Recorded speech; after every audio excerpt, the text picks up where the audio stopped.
नमस्कार। आप सुन रहे हैं गुनाहों का देवता। आज सुनिए इसी उपन्यास का भाग 18। दूसरे दिन बिनती उठी और महाराजिन के आने से पहले ही उसने चूल्हा जलाया और चाय चढ़ा दी। थोड़ी देर में चाय बनाकर और टोस्ट भूनकर वह डॉक्टर साहब के सामने रख आई। डॉक्टर साहब कल की बातों से बहुत ही व्यथित थे। रात को भी उन्होंने खाना नहीं खाया था। इस वक्त भी उन्होंने मना कर दिया। बिनती चंदर के कमरे में गई। चंदर, मामा जी ने कल रात को कुछ भी नहीं खाया, तुमने भी नहीं खाया, चलो चाय पी लो। चंदर ने भी मना किया तो बिनती बोली, तुम पी लोगे तो मामा जी भी शायद पी लें। चंदर चुपचाप गया। बिनती थोड़ी देर में गई तो देखा दोनों चाय पी रहे हैं। वह आकर मेवा निकालने लगी।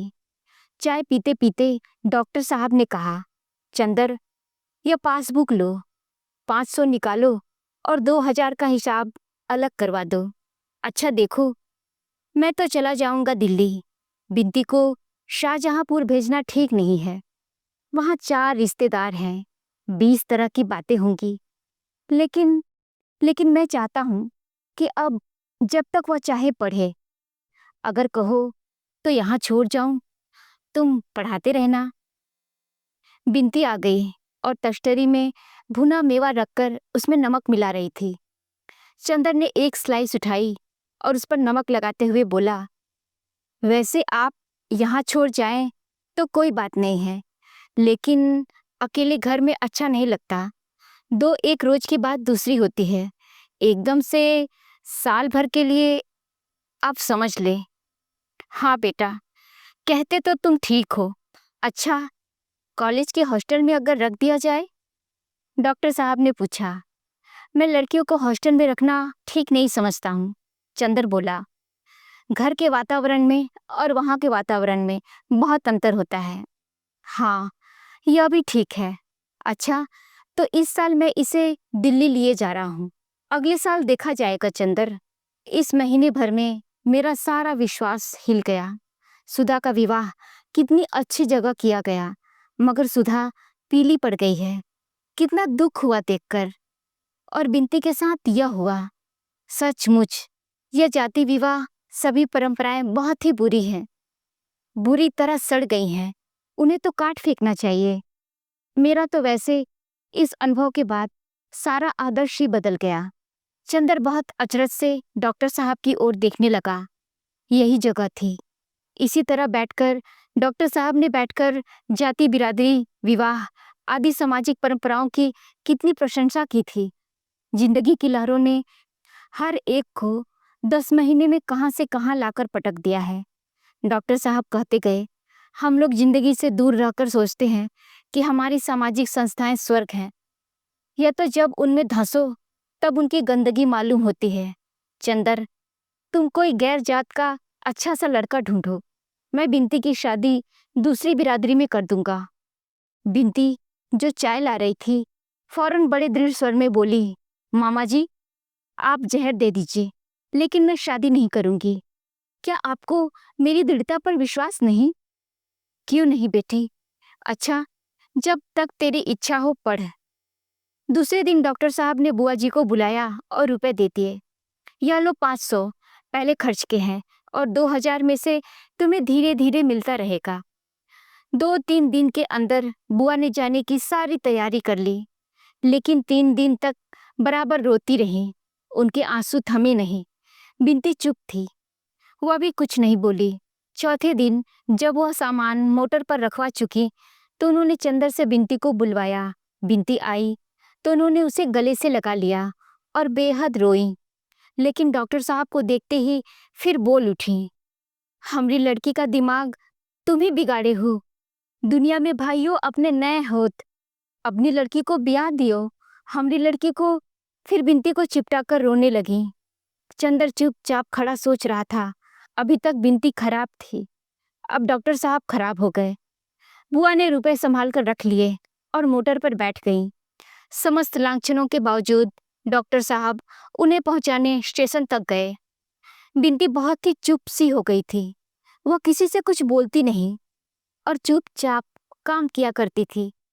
जब काम से फुर्सत पा लेती तो सुधा के कमरे में जाकर लेट जाती और जाने क्या सोचा करती। चंदर को बड़ा ताज्जुब होता था बिंती को देखकर। जब बिंती खुश थी, बोलती चालती थी, तो चंदर बिंती से चिढ़ गया था।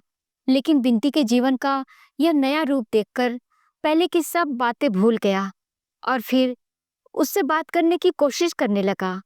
लेकिन बिंती ज्यादा बोलती ही नहीं। एक दिन दोपहर को चंदर यूनिवर्सिटी से लौट आया और उसने रेडियो खोल दिया। बिंती एक तश्तरी में अमरूद काट कर ले आई और रख कर जाने लगी। सुनो बिंती, क्या तुमने मुझे माफ नहीं किया? मैं कितना व्यथित हूँ बिंती। अगर तुमको भूल से कुछ कह दिया तो तुम उसका इतना बुरा मान गई कि 2-3 महीने बाद भी नहीं भूली। नहीं, बुरा मानने की क्या बात है चंदर। बिंदी एक फीकी हंसी हंसकर बोली, आखिर नारी का भी एक स्वाभिमान है। मुझे माँ बचपन से कुचलती रही।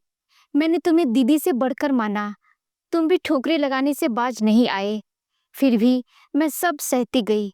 उस दिन जब मंडप के नीचे मामा जी ने जबरदस्ती हाथ पकड़कर खड़ा कर दिया तो मुझे उसी क्षण लगा कि मुझमें भी कुछ शक तो है। मैं इसलिए नहीं बनी हूँ कि दुनिया मुझे कुचलती ही रहे। अब मैं विरोध करना, विद्रोह करना भी सीख गई हूँ। जिंदगी में स्नेह की जगह है, लेकिन स्वाभिमान भी कोई चीज है।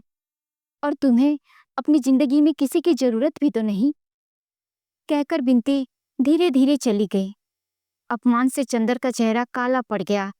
उसने रेडियो बंद कर दिया और तश्तरी उठाकर नीचे रख दी और बिना कपड़े बदले पम्मी के यहाँ चल दिया। मनुष्य का एक स्वभाव होता है, जब वह दूसरे पर दया करता है तो वह चाहता है कि याचक पूरी तरह विनम्र होकर उसे स्वीकार करे। अगर याचक दान लेने में कहीं भी स्वाभिमान दिखलाता है तो आदमी अपनी दान वृत्ति और दया भाव भूलकर निशंसता से उसके स्वाभिमान को कुचलने में व्यस्त हो जाता है। आज हफ्तों के बाद चंदर के मन में बिंती के लिए कुछ स्नेह, कुछ दया जागी थी। बिंती को उदास मौन देखकर, लेकिन बिंती के इस स्वाभिमान भरे उत्तर ने फिर उसके मन का सोया हुआ सांप जगा दिया था। उसने सोचा वह इस स्वाभिमान को तोड़ कर रहेगा। पम्मी के यहाँ पहुंचा तो अभी धूप थी, लेकिन जेनी कहीं गई थी। बर्टी अपने तोते को कुछ खिला रहा था। कपूर को देखकर ही हंसकर अभिवादन किया और बोला, पम्मी अंदर है। वह सीधा अंदर चला गया। पम्मी अपने शयन कक्ष में बैठी हुई थी। कमरे में लंबी लंबी खिड़कियां थीं, जिनमें लकड़ी के चौखटों में रंग बिरंगे शीशे लगे हुए थे। खिड़कियां बंद थी और सूरज की किरणें इन शीशों पर पड़ रही थी और पम्मी पर सातों रंग की छायाएं खेल रही थी। वह झुकी हुई सोफे पर अधलेटी कोई किताब पढ़ रही थी। चंदर ने पीछे से जाकर उसकी आंखें बंद कर ली और बगल में बैठ गया। कपूर अपनी सुकुमार अंगुलियों से चंदर के हाथ को आंखों पर से हटाते हुए पम्मी बोली और पलकों में बेहद नशा भरकर सोन जूही की मुस्कान बिखेरकर चंदर को देखने लगी। चंदर ने देखा वह ब्राउनिंग की कविता पढ़ रही थी। वह पास बैठ गया। पम्मी ने उसे अपने वक्ष पर खींच लिया और उसके बालों से खेलने लगी। चंदर थोड़ी देर चुप लेटा रहा। फिर पम्मी के गुलाबी होठों पर अंगुलियां रखकर बोला, पम्मी, तुम्हारे वक्ष पर सिर रखकर मैं जाने क्यों सब कुछ भूल जाता हूँ। पम्मी, दुनिया वासना से इतनी घबराती क्यों है? मैं ईमानदारी से कहता हूँ कि अगर किसी को वासनाहीन प्यार करके, किसी के लिए त्याग करके मुझे जितनी शांति मिलती है, पता नहीं क्यों मानसलता में भी उतनी ही शांति मिलती है। ऐसा लगता है कि शरीर के विकार अगर आध्यात्मिक प्रेम में जाकर शांत हो जाते हैं तो लगता है आध्यात्मिक प्रेम में प्यासे रह जाने वाले अभाव फिर किसी के मानसल बंधन में आकर ही बुझ पाते हैं। कितना सुख है तुम्हारी ममता में। चंदर के होठों को अपनी उंगलियों से दबाती हुई पम्मी बोली, चरम शांति के क्षणों को अनुभव किया करो, बोलते क्यों हो? चंदर चुप हो गया, चुपचाप लेटे रहा। पम्मी की केसर श्वासें उसके माथे को रह रह कर चूम रही थी और चंदर के गालों को पम्मी के वक्ष में धड़कता हुआ संगीत गुदगुदा रहा था। चंदर का एक हाथ पम्मी के गले में पड़ी इमिटेशन हीरे की माला से खेलने लगा। सारस के पंखों से भी ज्यादा मुलायम, सुकुमार, गर्दन से छूटने पर अंगुलियां लाजवंती की पत्तियों की तरह सकुचा जाती थीं। माला खोल ली और उसे उतार कर अपने हाथ में ले लिया।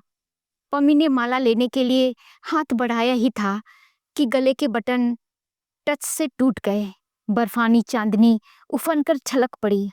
चंदर को लगा उसके गालों के नीचे बिजलियों के फूल सिहर उठे हैं और एक मदमाता नशा टूटते हुए सितारों की तरह उसके शरीर को चीरता हुआ निकल गया।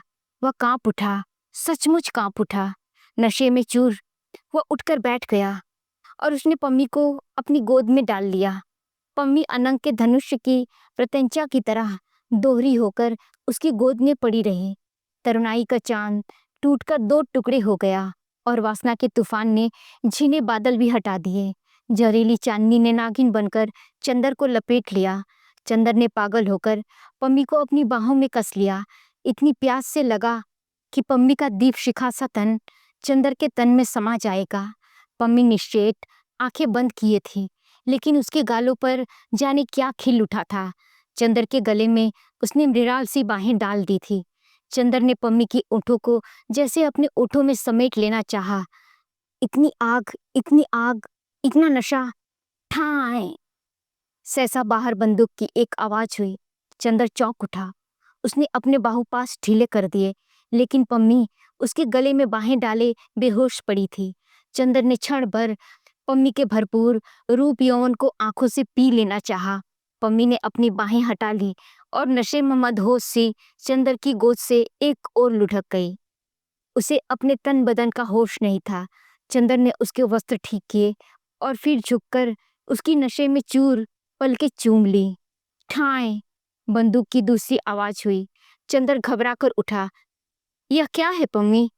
होगा कुछ, जाओ मत, अलसाई हुई नशीली आवाज में पम्मी ने कहा और फिर उसे खींचकर बिठा लिया और फिर बाहों में उसे समेटकर उसका माथा चूम लिया।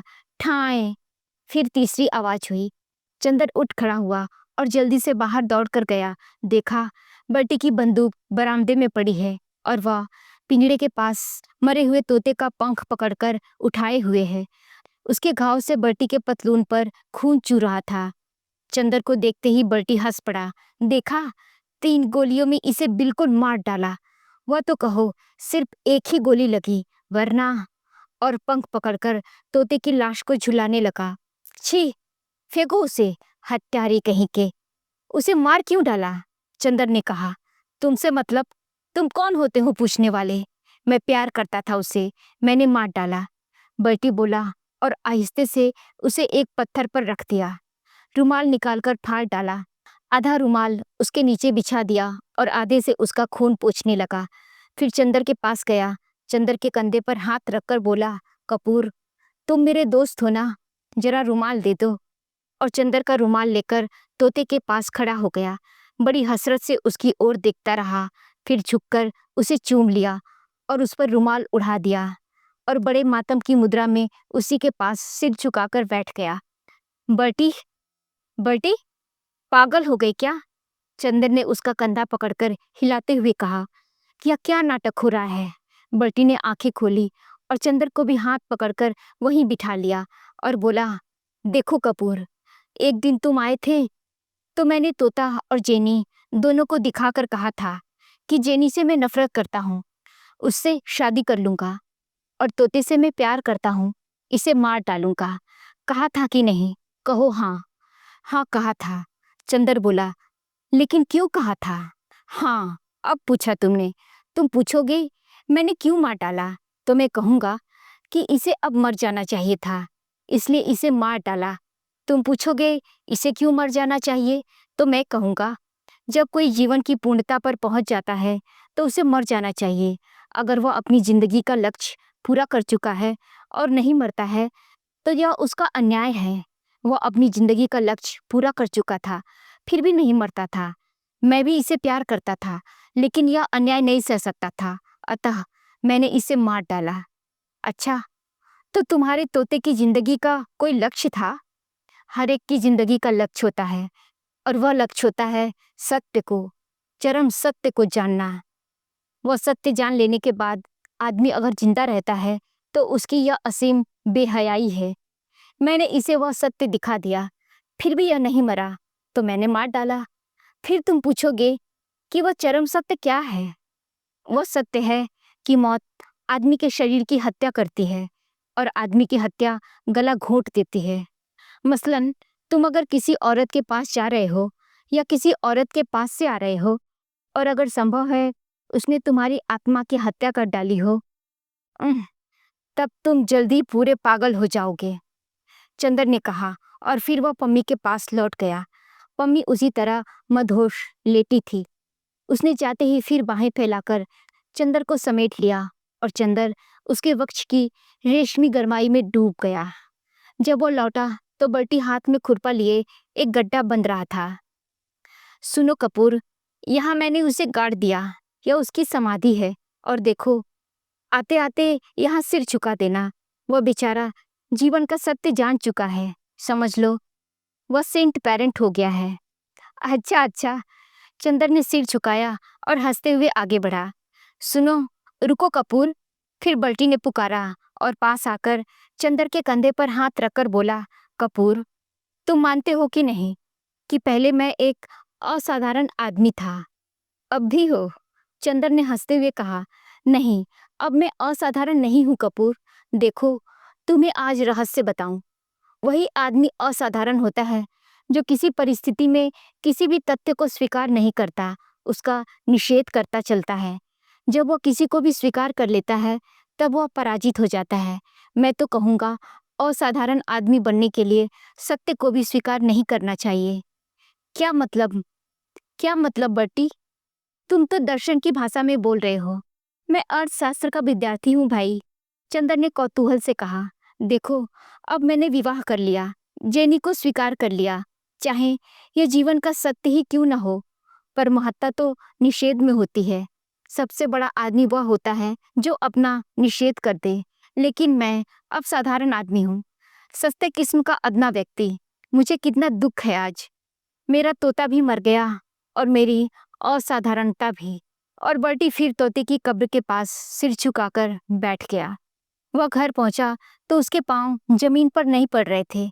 उसने उफनी हुई चांदनी चूमी थी। उसने तरुणाई के चांद को स्पर्शों से सिहरा दिया था। उसने नीली बिजलियां चूमी थी।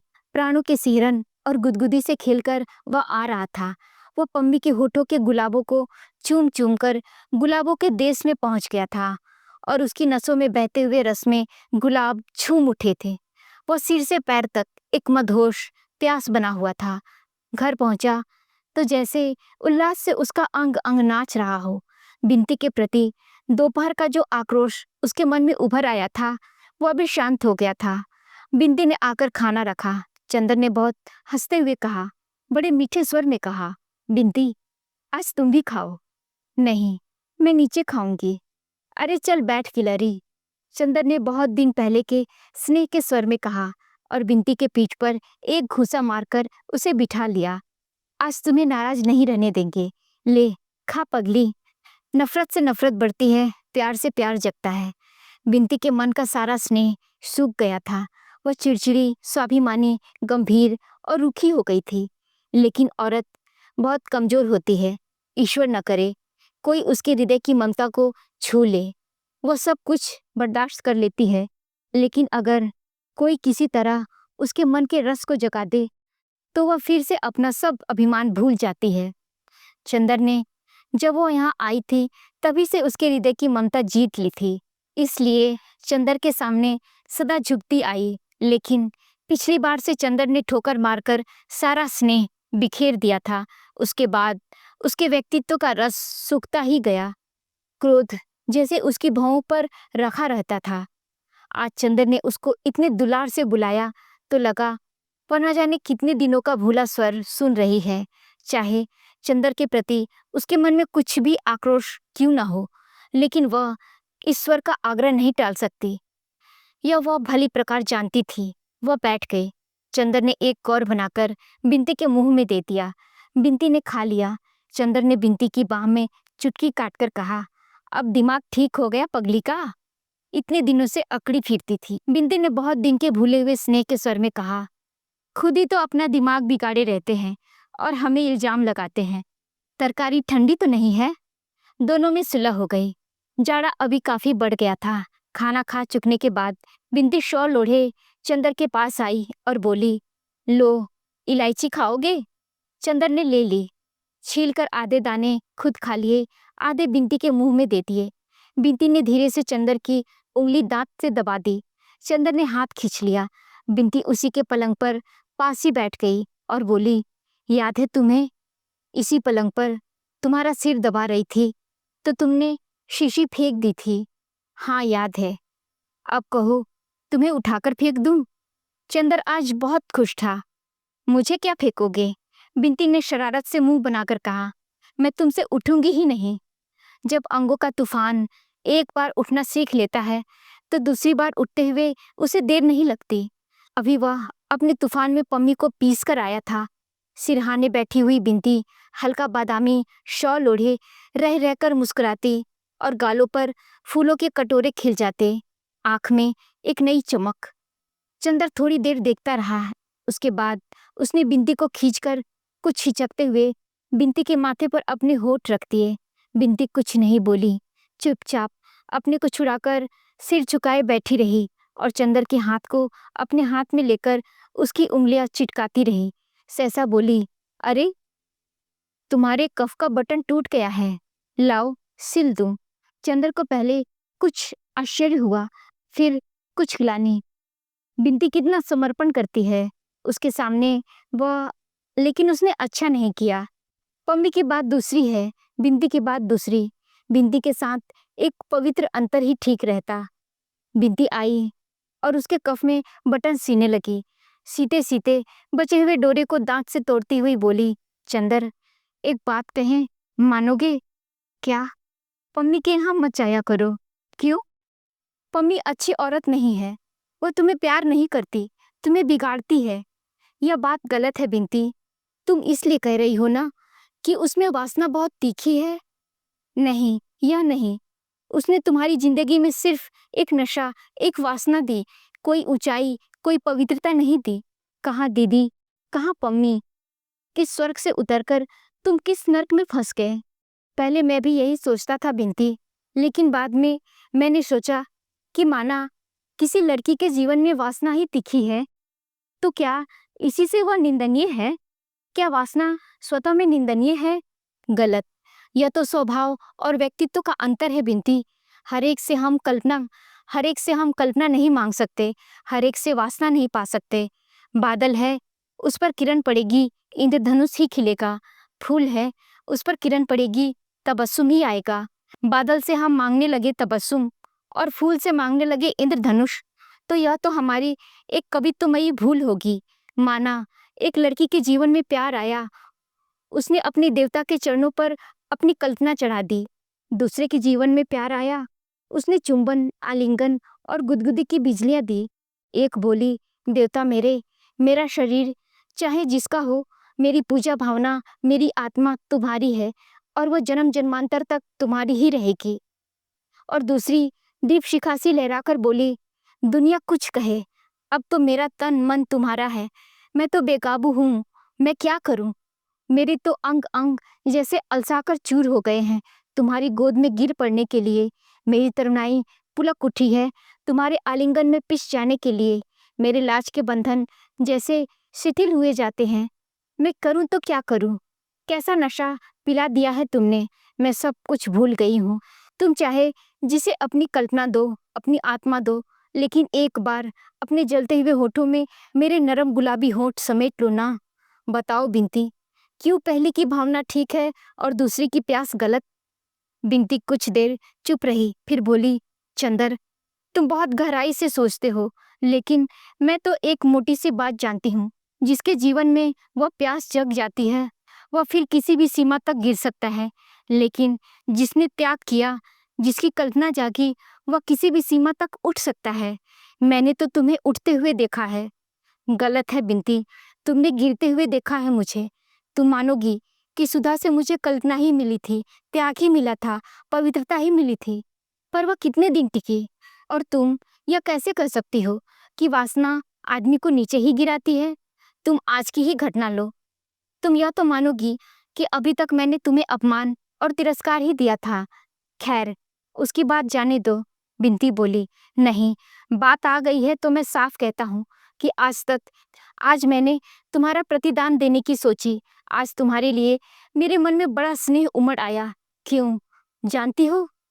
पम्मी ने आज अपने बाहु-पार्श्व में कसकर मेरे मन की सारी कटुता, सारा विष खींच लिया।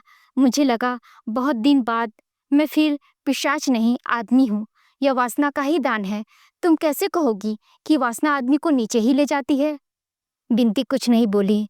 चंदर भी थोड़ी देर चुप रहा, फिर बोला, लेकिन एक बात पूछूं बिंती? क्या? बहुत अजीब सी बात है। सोच रहा हूँ, पूछूं या ना पूछूं। पूछो ना। अभी मैंने तुम्हारे माथे पर ओठ रख दिए, तुम कुछ भी नहीं बोली, और मैं जानता हूँ यह कुछ अनुचित सा था।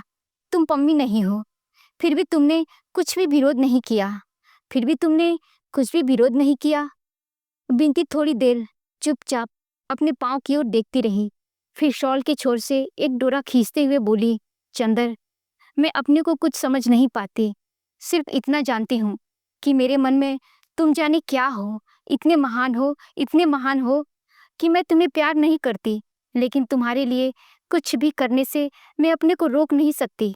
लगता है तुम्हारा व्यक्तित्व, तुम्हारी शक्ति और उसकी दुर्बलताएं, उसकी प्यास, उसका संतोष इतना महान है, इतना महान कि उसके सामने मेरा व्यक्तित्व कुछ भी नहीं है। मेरी पवित्रता, मेरी अपवित्रता, इन सब से ज़्यादा महान तुम्हारी प्यास है। लेकिन अगर तुम्हारे मन में मेरे लिए जरा सा भी स्नेह है, तो तुम पम्मी से संबंध तोड़ दो। तुम पम्मी से संबंध तोड़ लो।